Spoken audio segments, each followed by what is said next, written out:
So the whole bulldozer architecture has kind of left a sour taste in people's mouths, and I can kind of understand that. But when AMD offered to send me a brand new FX 6350 with the Wraith cooler for review, I jumped on it. But why would I do that? I think the answer is pretty simple. I wanted to see how well the bulldozer architecture has aged over the last few years and its performance relative to other CPUs that are out now. I can say wholeheartedly after running all of these tests that the FX 6350 is a pretty decent CPU. When I first got the processor, I could not believe how big the packaging was. I mean, this thing is pretty freaking huge, but I do really like the nice sleek design that AMD went with. I think that makes it feel like you're getting a premium product. As far as specifications go, the FX 6350 is a 6-core CPU.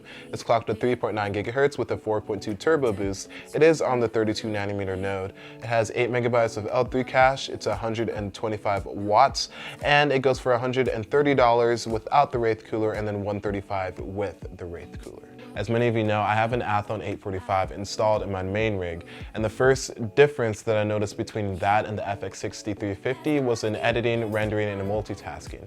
The 6350 was noticeably faster when it came to rendering and editing videos, and a bit snappier when it came to multitasking, especially when I opened up Chrome and had a ton of apps open. When it came to CPU benchmarks, the 6350 had an R15 score of 463, which is around first generation i7s. Its Geekbench single score was 2234, which is a little bit lower than the Athlon 845 like I suspected, and its multi-threaded score is 8771.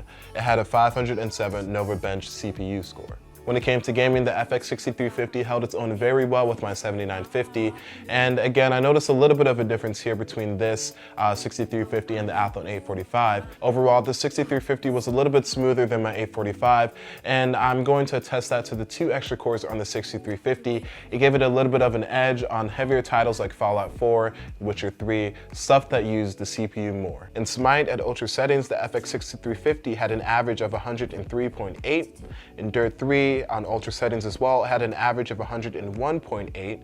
In Crysis 3 at very high settings with 2 times AF, it had an average of 37.8 FPS, and in Fallout 4 high settings 16 times AA, it had 58.9 FPS average. So as you can see, it's very playable across the board for heavier titles to lighter titles.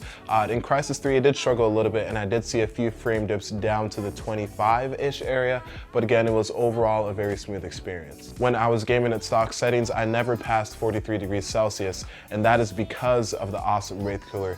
This thing is just magnificent when it comes to stock cooling. Because of its great performance and whisper quietness, I decided to overclock the FX 6350 on the Wraith cooler just to see what kind of performance I would get from the 6350 and what performance I would get from the Wraith cooler when it's being pushed to its limits. The CPU is in fact unlocked, so overclocking this thing was a piece of cake. I just turned off a few of the cool and quiet settings in the BIOS, and then I bumped up the unlock multiplier.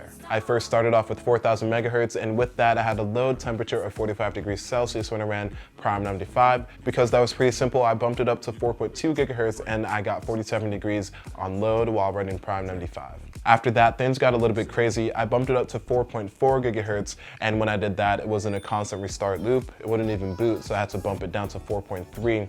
And at that point, I was able to boot into Windows, but after running Prime 95 for about 5 or 6 minutes, it did end up crashing. So 4.2 is where you can stand without adding any extra voltage. I decided to keep it just right there, simply because the motherboard that I have does not have very powerful VRMs, and I do not want to ruin anything with the FX 6350 in there. So when it comes to overclocking, you can probably get 4.2 pretty easy, and then you can get 4.5 when you add a little bit of volts into there. So when I overclocked this, in terms of gaming performance, I got a 4% increase at maximum. As you can see, its scaling is not very good when it comes to this CPU. So my recommendation is to just leave it at stock unless you have a real reason to overclock it. Other than that, leave it the way it is. When it came to CPU benchmarks, the FX 6350 scored 495 in Cinebench R15 at a 2254 single-threaded score in Geekbench and 9488 multi-threaded in Geek, and then a 568 CPU score in NovaBench. There are better alternatives with better upgrade paths. For example, the i3-6100